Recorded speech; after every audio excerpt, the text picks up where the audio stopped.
Ordinarily, the sight of a man's arse hanging out of his trousers whilst the oblivious owner is wrestling with a fruit machine is something I can take or leave.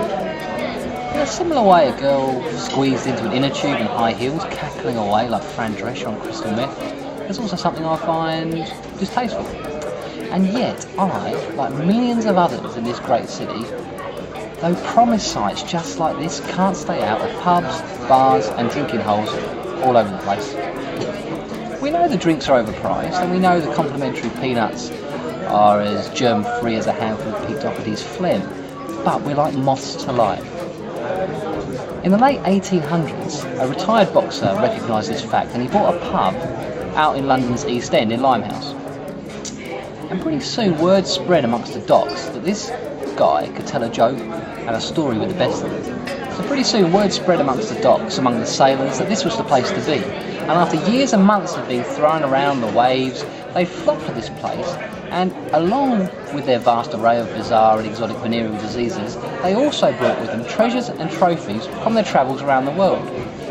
Shark's teeth, a two-headed calf, and an 800-year-old Ming vase were just some of the things that ended up being displayed in this guy's pub. And over the years that followed, this pub got a name for being a place to be. It attracted celebrities, royalty, even just the common man on the street would flock to this place to see things that they never could have seen before.